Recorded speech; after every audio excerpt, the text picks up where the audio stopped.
Boa noite, sejam bem-vindos, turma de Ética Profissional. Aqui fala o professor Luiz Antônio. Vamos começar o nosso semestre letivo 20/1, remoto.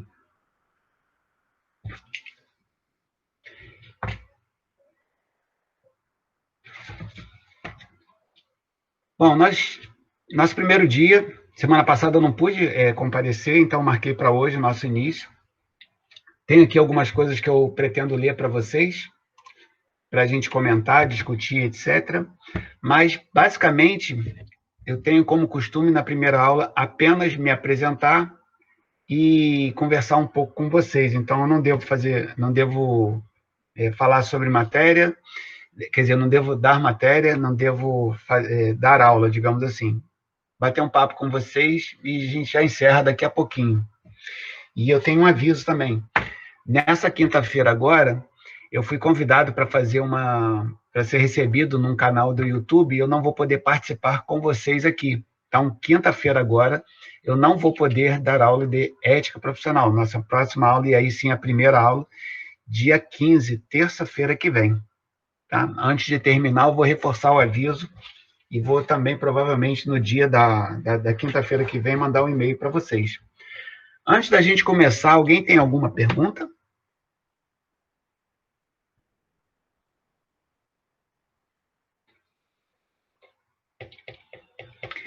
Bom, não temos perguntas, então vamos ao que eu preparei para vocês.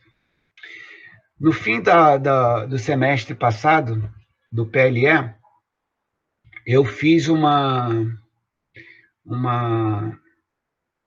algumas perguntas para a turma, pedindo para que eles criticassem a disciplina, a maneira como as aulas foram expostas, tudo de um modo geral, de modo que eu pudesse melhorar a apresentação para esse período que a gente está começando agora.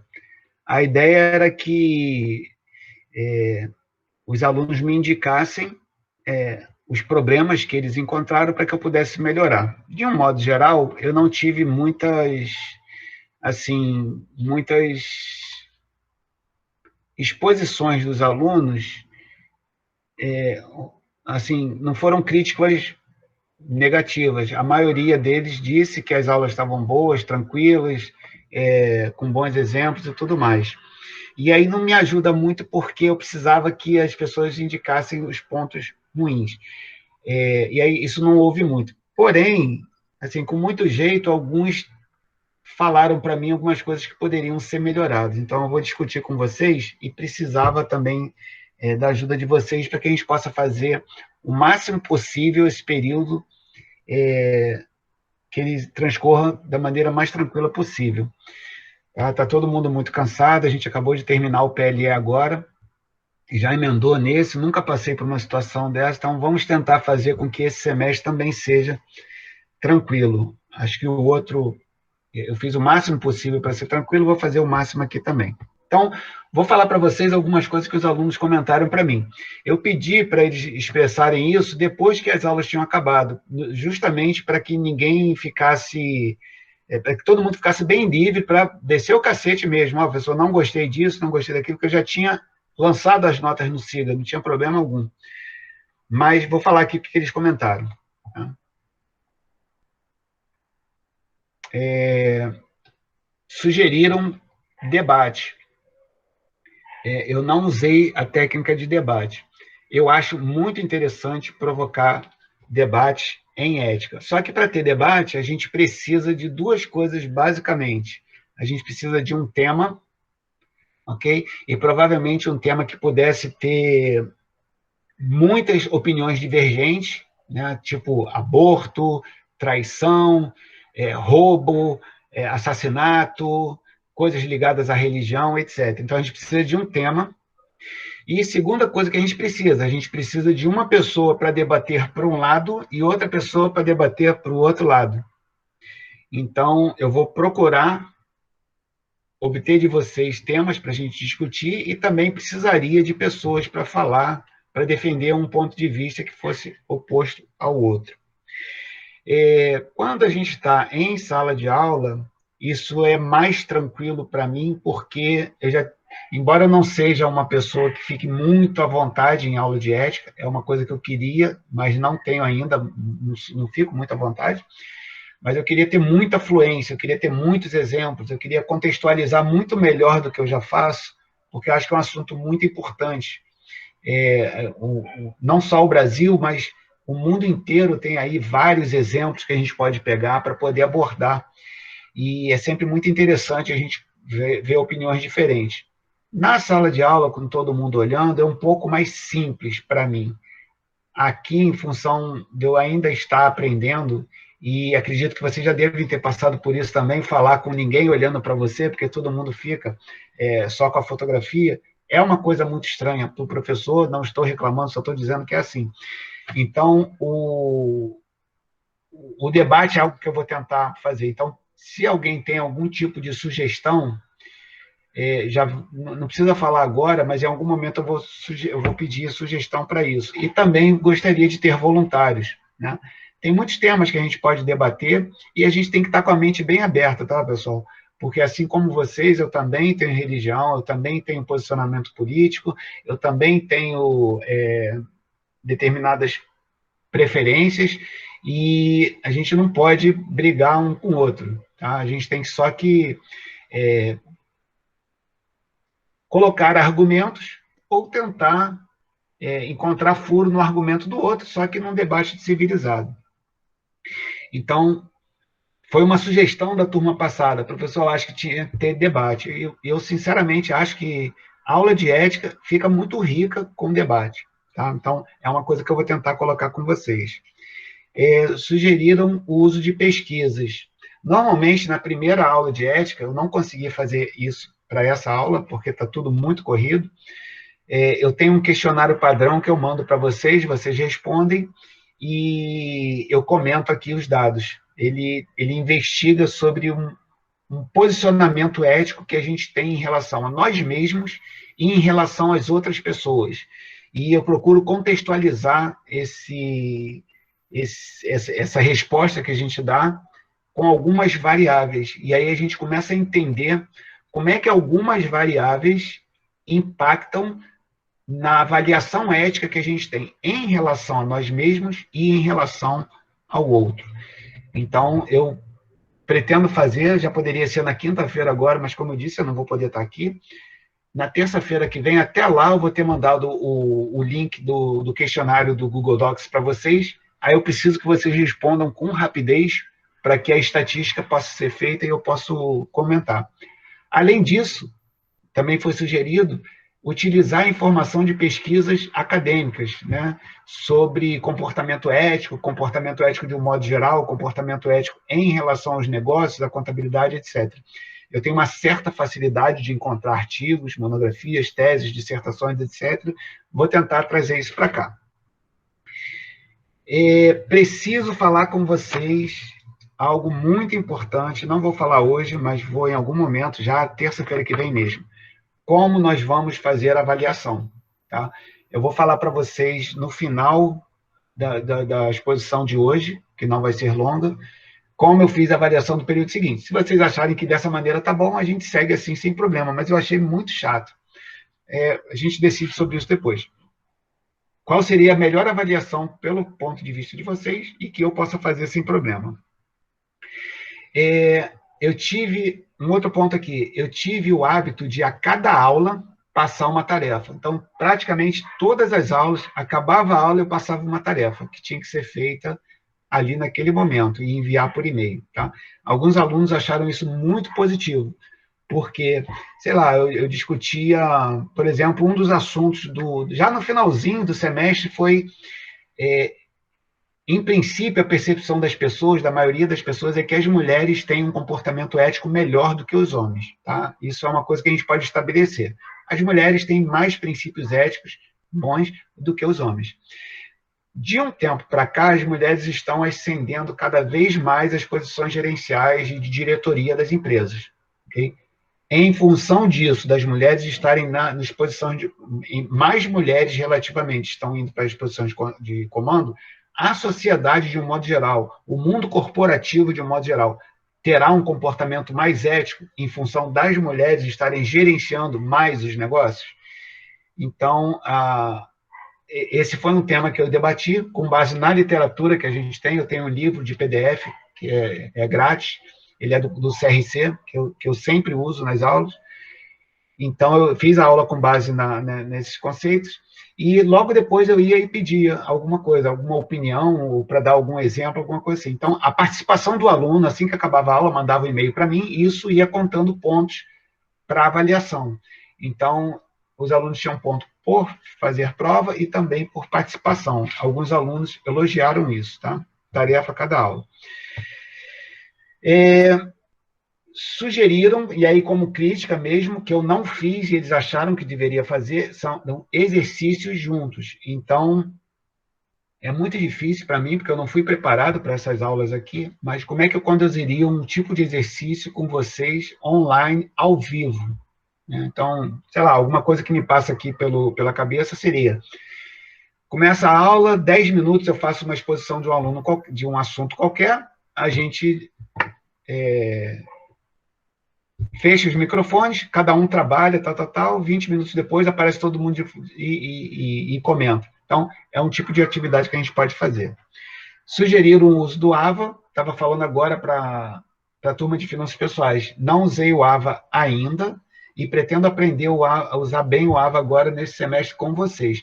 Mas, por enquanto eu não sei usar o AVA, eu vou continuar aqui no Google Meet, que é uma plataforma que eu entendo razoavelmente bem. Em algumas aulas, eu enviava o slide. Então, assim que eu acabava, eu fazia o slide para falar, assim que eu acabava, eu enviava o slide para a turma. Não foram todas as aulas. E aí, algumas pessoas sugeriram: professor, acho que você tinha que enviar sempre todos os slides. Então, eu posso fazer isso, né?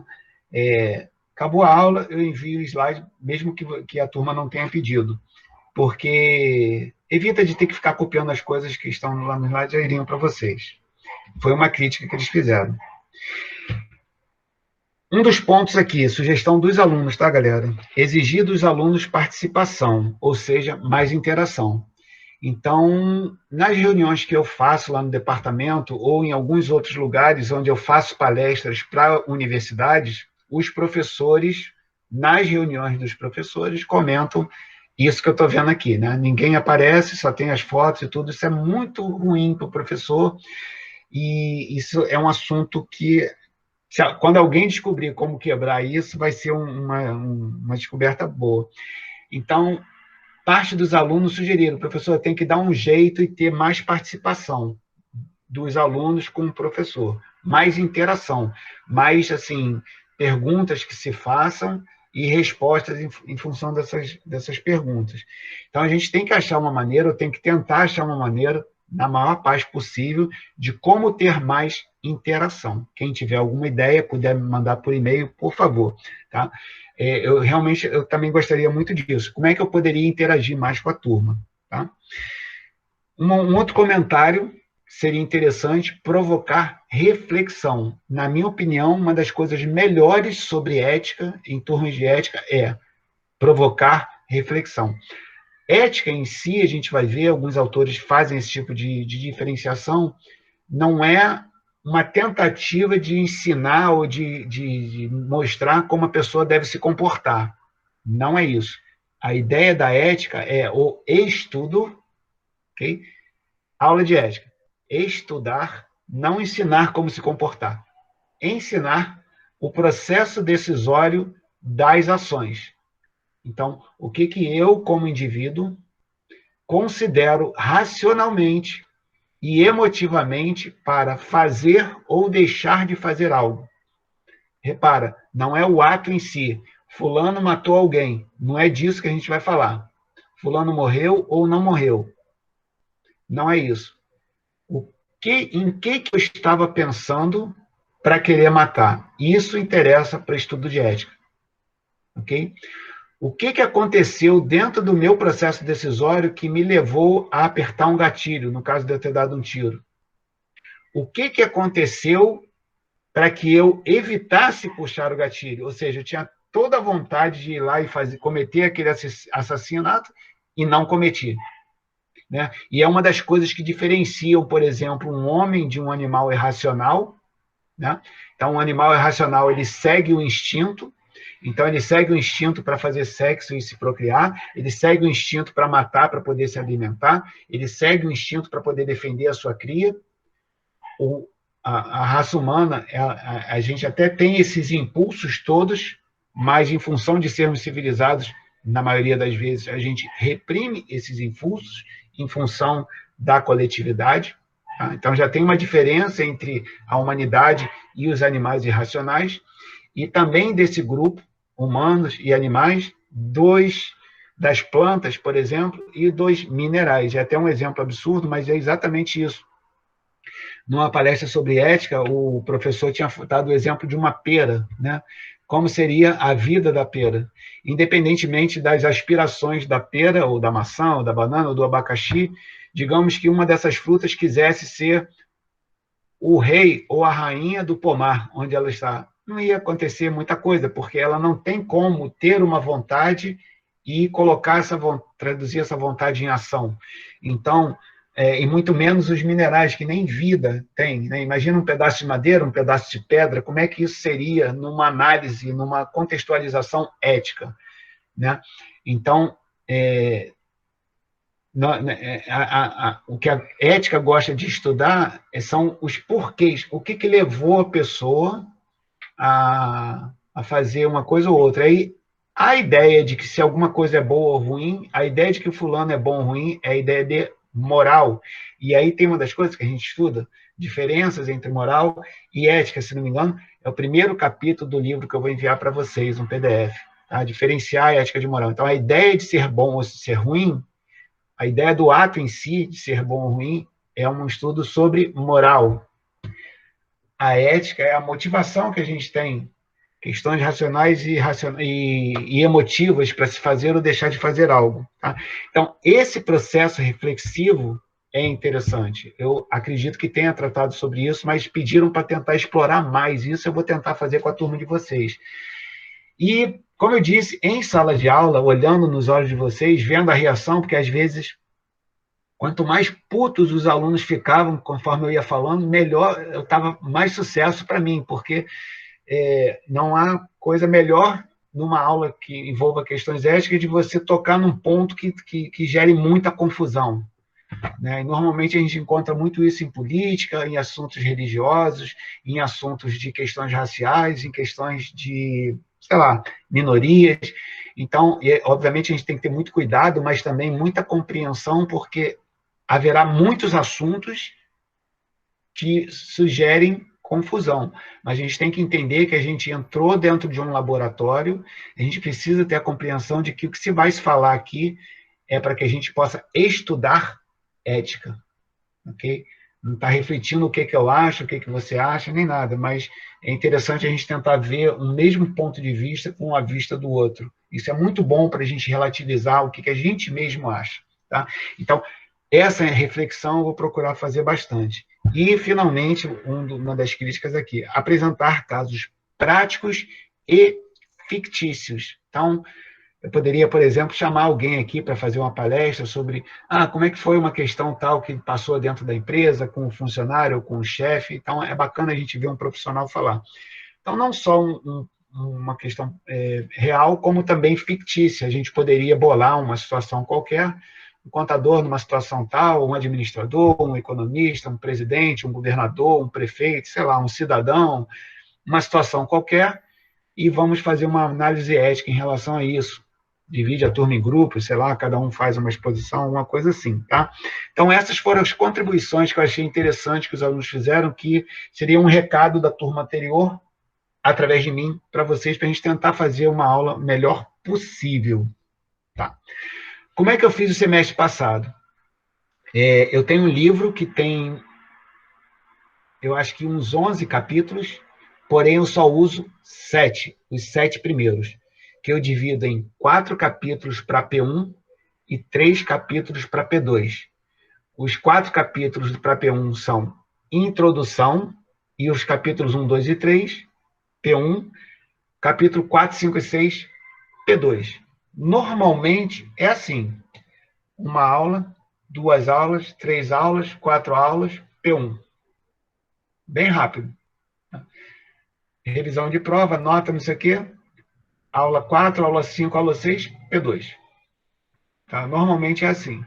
Só que, normalmente, um semestre tem vários problemas. Né? Então, às vezes, quando era aula presencial, às vezes tem greve, tem problema de transporte, problema de luz, problema de água, etc. Então, mesmo sendo poucos pontos para cobrir, a gente não acabava tão cedo assim. Normalmente, ética é uma das disciplinas que acaba mais rapidamente. Tá? Até porque eu resolvo sempre no final, quem falta P1, quem falta P2, então eu termino, quem faz logo tudo rapidinho, já tem a nota, já vai embora, e aí eu fico, quem tem que fazer segunda P1, quem tem que fazer segunda P2, quem vai para a final, então a gente fica resolvendo isso lá no final.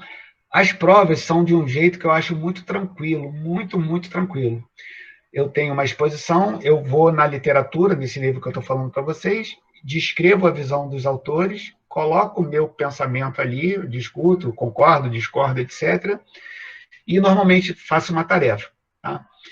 Como é que é uma pergunta de uma prova de ética? Eu pego um texto, uma parte do livro, coloco lá a referência, e pergunto para você alguma coisa em relação àquele texto. Então, você não tem que ficar decorando nada. Você vai ter as aulas, né? Você vai ter uma exposição minha, algum tipo de interação que a gente possa ter, e você vai responder uma pergunta de uma situação que está ali na prova, e que não precisa de decorar coisas, datas, situações, sequências, nada disso. Uma resposta de uma prova de ética dentro do meu curso é o seguinte: eu vou te perguntar algo e você vai concordar ou discordar, ou vai dar um ponto de vista seu e vai falar os argumentos. Então, a maneira como você articula, o que você responde de início e as ideias que suportam aquela argumentação é o que eu vou considerar. Além do estilo que você usa para escrever, se você comete muitos erros, se você escreve 2 linhas somente, ou se você coloca uma resposta um pouco mais completa, e tudo mais. Tá? Então, não é uma prova difícil de fazer. Na verdade, ela é bem tranquila. Então, essa é uma das maneiras da gente não se preocupar muito com a disciplina de ética. Tá? Eu me preocuparia mais com tarefas. Então, sei lá, costumam ser 9, 10 tarefas durante o semestre, eu faria as 9 tarefas, as 10 tarefas, porque isso daí conta ponto para avaliação, além das notas. Tá? Então, isso é um modelo que eu tenho feito. Se vocês quiserem seguir nessa linha, dá para fazer assim normalmente. Tá? Então, faço introdução, capítulo 1, 2 e 3, são 4 encontros, P1. Capítulo 4, 5 e 6, P2. Tá? Eu queria tentar mudar um pouco em função dessas questões aqui que os alunos da turma anterior falaram. Tá? Provocar reflexão, fazer exercício, etc. Mas vocês é que sabem. A gente pode tentar criar uma apostila. Eu acho muito ruim a gente começar um período letivo agora em dezembro, tá? Então, eu estou sensibilizado para isso, acredito que vocês também não estão gostando, mas a gente tem que entender os problemas do país, os problemas da universidade, os nossos problemas, né? E aproveitar e com isso tudo, resolver as obrigações que a gente tem, no meu caso, para passar para vocês o conteúdo, e no caso de vocês, para participarem comigo. Tá? Então, uma das coisas que eu gostaria de fazer é criar um livro, criar uma apostila, né? Sair um pouco desse modelo que o CRC propôs lá, que eu acho até muito bom. Mas a gente poderia criar a nossa apostila, né? E essa apostila ela fosse ficando melhor a cada turma, dependendo das contribuições. Então, a gente poderia estudar quais os assuntos que interessariam para a ética profissional de contabilidade e tentar montar uma apostila. Não acredito que a gente consiga fazer o trabalho todo num semestre, mas a gente pode, pelo menos, começar a fazer isso daí. Então, é uma das propostas que eu gostaria de fazer com vocês. A gente poderia conduzir algum tipo de pesquisa, a gente poderia usar o semestre para fazer pesquisa. Então, não seriam essas aulas normais, se a turma concordar, mas aí teria que ser todo mundo. a gente poderia, ao final do período, poderia ser individualmente ou em grupo, vocês produziriam artigos ou mini monografias sobre determinados assuntos. Então, a gente passaria o período escolhendo assuntos, comentando as revisões bibliográficas, como comentar isso num trabalho científico, como obter dados, como coletar dados, por exemplo, e o nosso semestre seria produzir um documento. Poderia ser individual ou em grupo. Então, a gente pensem sobre isso, porque terça-feira que vem, provavelmente, eu vou perguntar como, que é a última pergunta aqui, o último ponto que eu queria falar. Como vocês acham que eu poderia avaliar a turma de ética, considerando tudo isso que eu acabei de falar? Tá? Eu queria... A gente pode ficar no modelo tradicional, não tem problema, tá?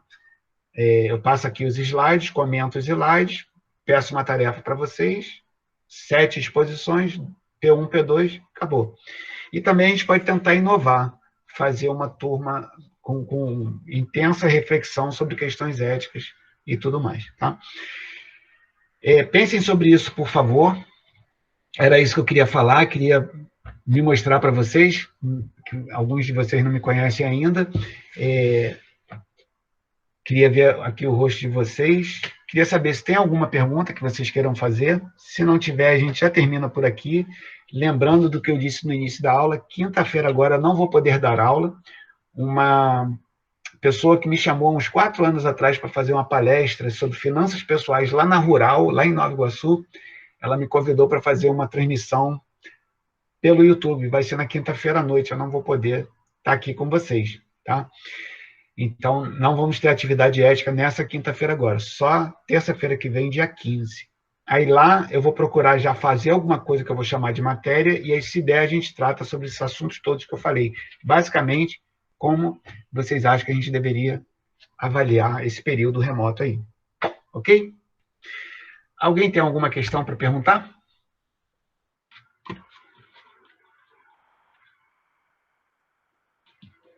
Professor?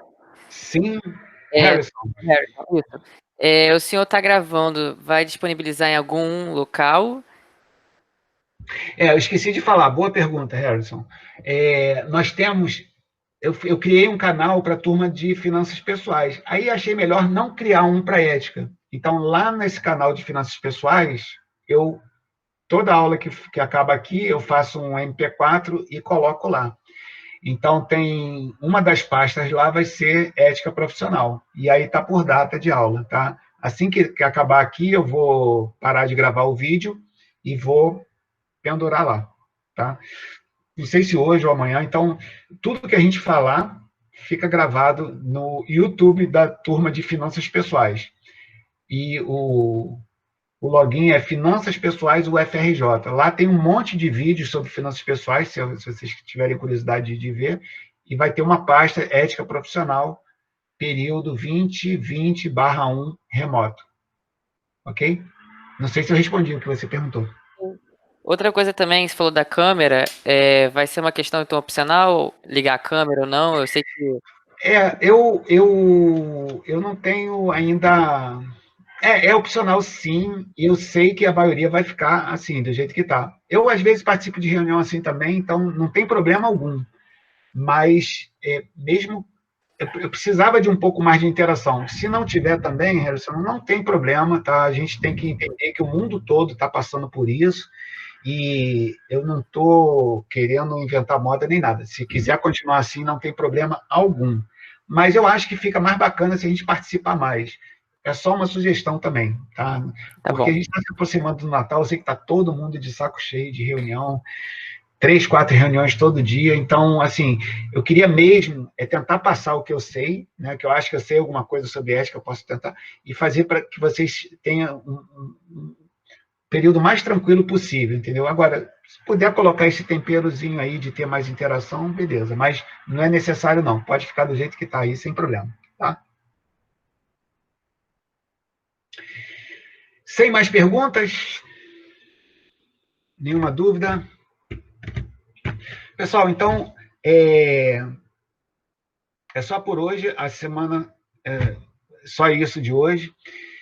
quinta não tem aula, terça que vem, dia 15, a gente recomeça. Tá? Em princípio, eu vou seguir o que eu fiz da aula passada. Vou falar sobre o PDF que eu ainda vou mandar para vocês, o capítulo de introdução de um livro sobre processo decisório ético. É um PDF do CRCRJ. E se não tiver nenhuma novidade, a gente comenta lá o capítulo introdutório e segue. Aí faz. Introdução, 1, 2, 3, P1. Okay? Depois 4, 5, 6, P2. Se não temos perguntas, eu agradeço a participação de vocês.